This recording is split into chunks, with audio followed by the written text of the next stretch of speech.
aba Federation bukyanga bayayaana okusisinkanako omwami Museveni.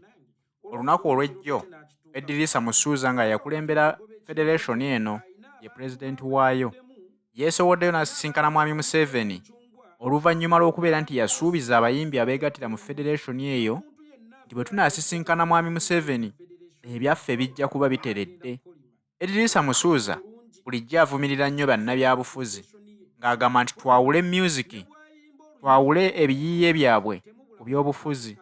Kyewuunyisa nti gwe yasisinkanye yakulembera eggwanga lino mwami Museveni. Tulowooza nti mwami Museveni naye aba munnabyabufuzi nga baagala okufuna copyright yaabwe ng'abayimbi baasobodde kuyitira mu kusisinkana mwami Museveni balabe nga batuukiriza ebirooto byabwe nga bba abayimbi aba Federation. Katusuubire nti kye yasuubiza bannayuganda abayimbi banne tusuubire nti yakifunye. Tusuubire nti copyright kati bagenda kugibawa batandike okweyagalira mu music waabwe babe nga bamulyako n'abaana baabwe basobole okumulyako. Katumale okuwulira Eddy Kenzo bye yajja ewa mwami Museveni nga bamaze okusisinkanamu.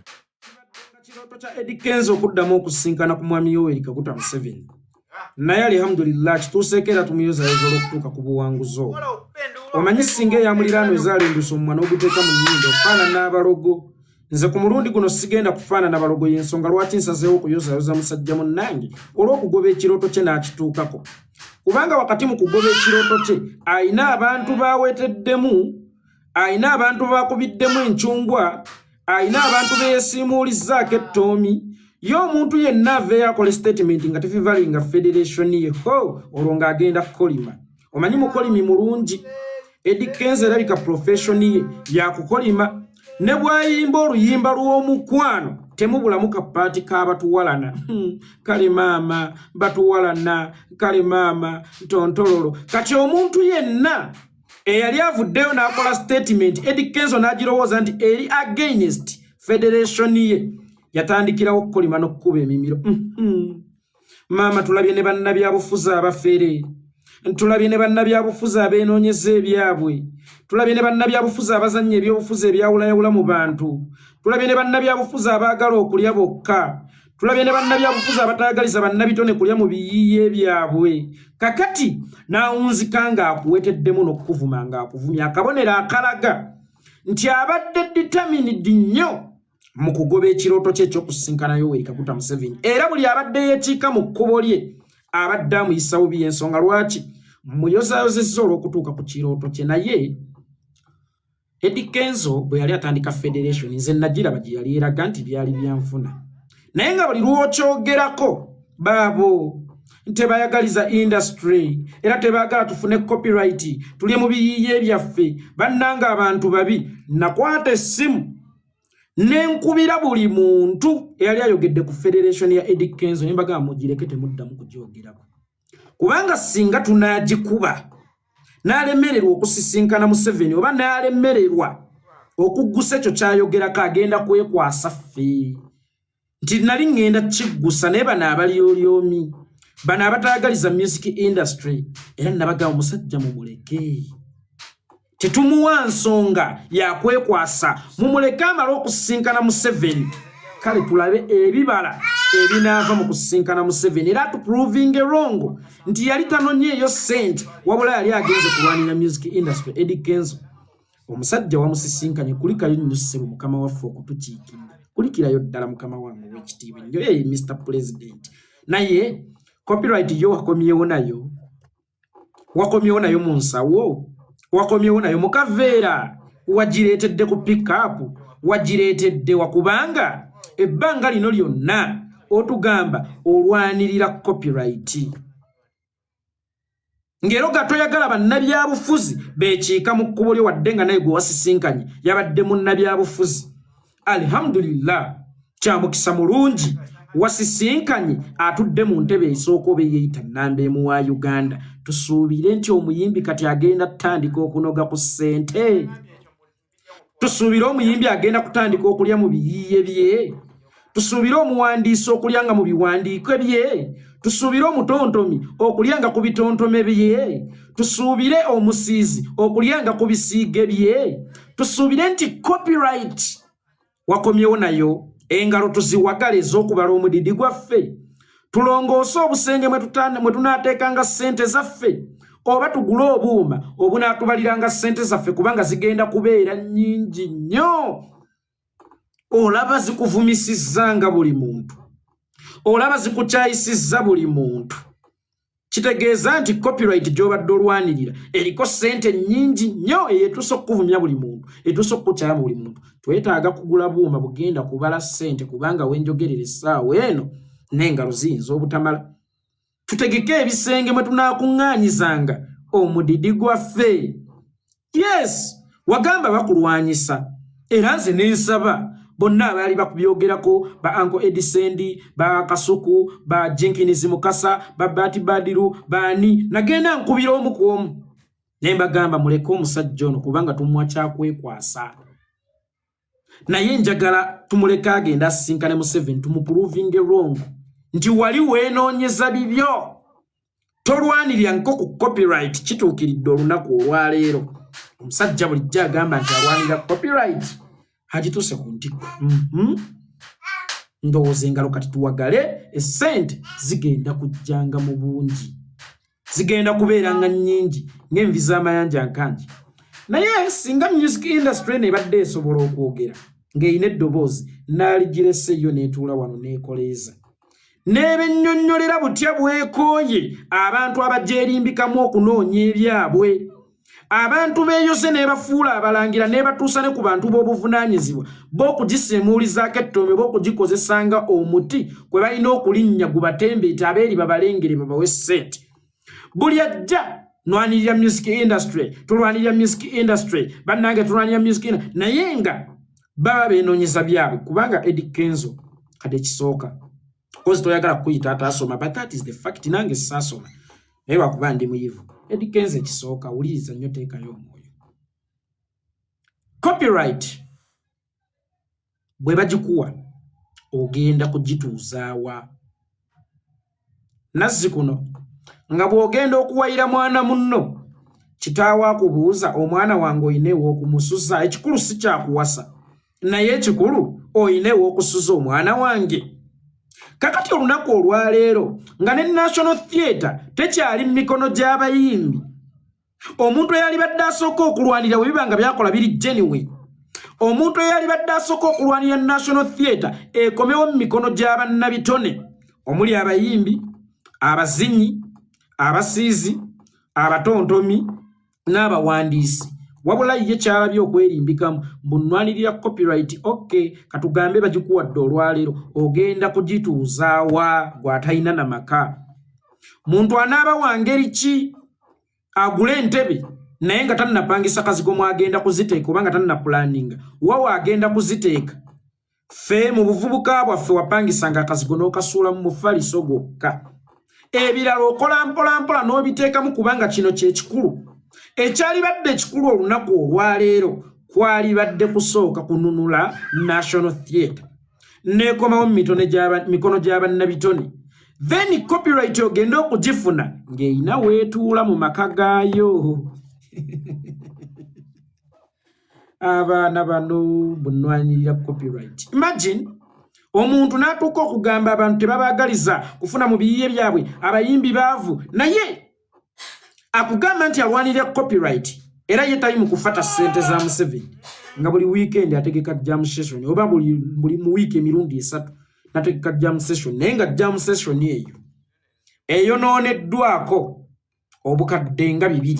Buli lutegeka lwonoonerwako obukadde nga 2 kyokka atagamba music industry temuli ssente era ayagala nakulaga Museveni nti music industry abayimbi tetufunamu, naye nga asobola okutegeka jam session buli lutegeka ne luli obukadde 2 mu music industry etaliimu ssente gy'osiiba otugamba nti temuli ssente. Ekibuuzo kiri kimu, ssente ezo oba wazijja wa? Era nwalwanirira copyright ebyo ebivulu bye mukubakuba we mutundwe ku Sereni Suits bibeera byaki? Ate n'okwesasula ne mwesasulanga mutwalo gwa $, simanya mmeka, kisinziira ku buzito bwo, miliyoni nga bimeka nga 2. Nakugamba nti alwanirira copyright naye ng'ali mu kukola bivulu mutundwe. Ssente ezo zibadde nga zivaawa? era ekigendererwa ekyokutegekanga ebivvulu ebyo buli lunaku mwe mwesanyusenga mmwe sinaabawagizi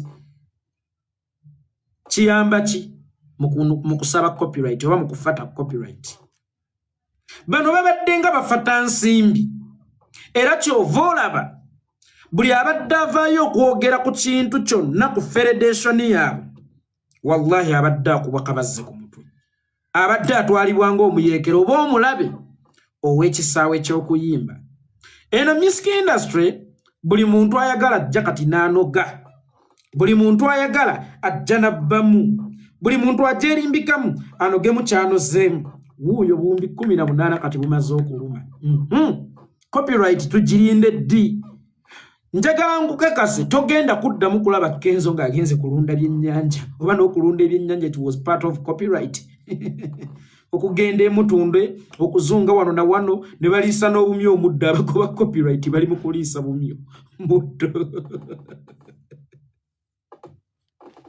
kakati tonnatereeza mulimo gwo nti omuyimbi asobola atya okufuna ssente mu mulimo gwe ate ogenze kuyiikiriza balimi oba balunzi nabo bafate mbw ate oyiga ebyokulunda ng'ogugwo gukyakulemya otutereeza ate ogenda otereeza ogwo abali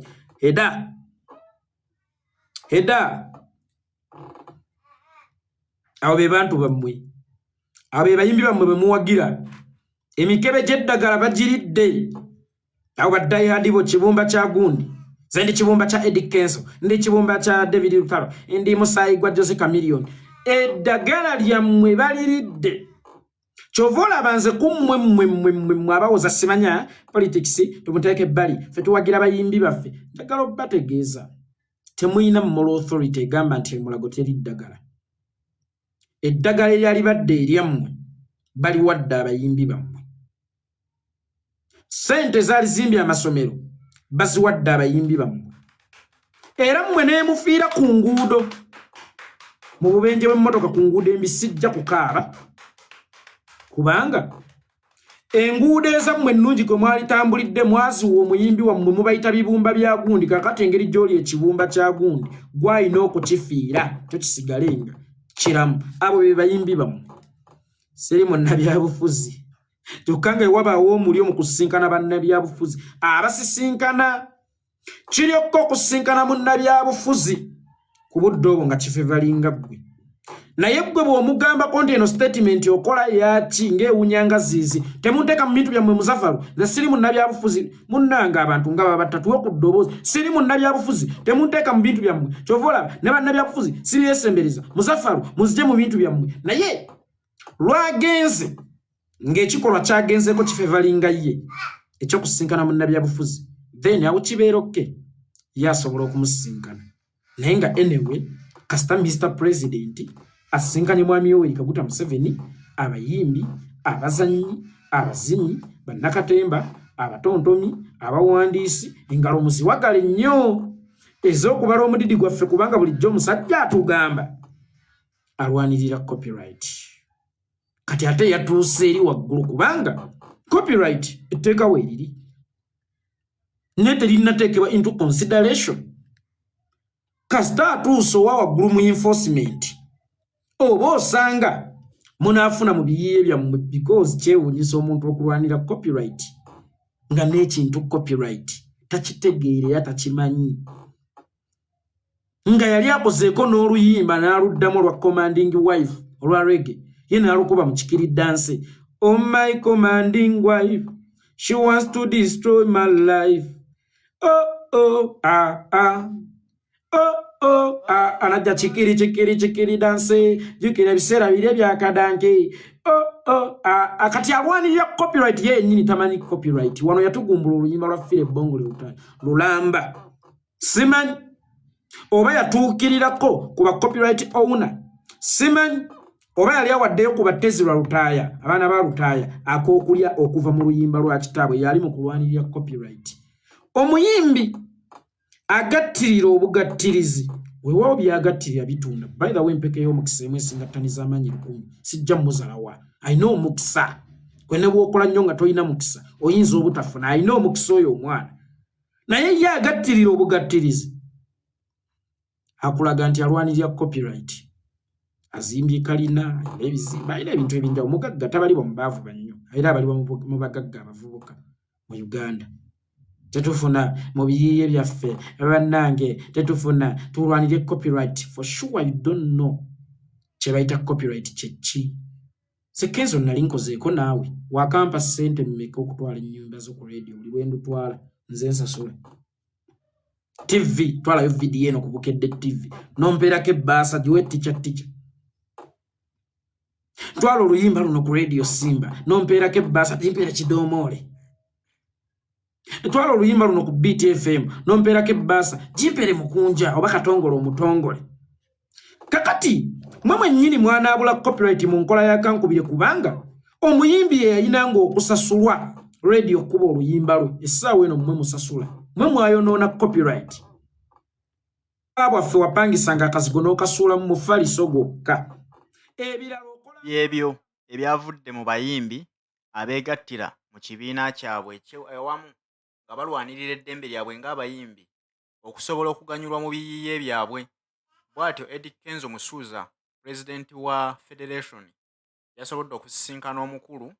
Katusuubire nti ensisinkano yaabwe enaavaamu ekiramu kubanga bazze nga bagamba nti baagala basisinkana omukulu basobole okufuna copyright benyumiririze nga mbiyiiye byabwe basigale nga babifunamu. Wabula nga abantu bagamba nti ekyavudde mu nteeseganya ezo Federation yateekeddwamu obuwumbi bw'ensimbi 18 naye nga kyewuunyisa nti otuuka e Mulago tewali ddagala. Tulowooze nti abayimbi ba mugaso nnyo mu ggwanga okusinga bannayuganda abawa emisolo.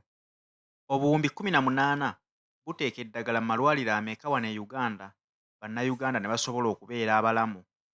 Naye bo abayimbi oluvaayo ebyabwe bikolwako mu bwangu kyokka bo bannayuganda bawa emisolo ku kyeddagala nga babagamba balindeko. Essente eggwanga teriyinaawo ssente za baddagala mu malwaliro. Katubasabire kye bagoba bakiifunemu era kigase abayimbi bonna kubanga wenjogerera bino nti ate abayimbi beetemamu dda ebibiina ebiwera 3 oba 4. Kati nga bano abakulirwa Eddy Kenzo bo baweereddwa ensimbi eziwera ddala obuwumbi 18. Kati kyesimanyi nti bano abayimbi ab'ebibiina ebirala oba bo tebababala nga bayimbi ba ggwanga oba bo balina be bayimbira ab'enjawulo abatakwatagana n'abakulu nga ensonga ki tebabateekamu kasente. Byonna tunaabiwulira kubanga era biri mbayimbi baffe ab'eggwanga Uganda.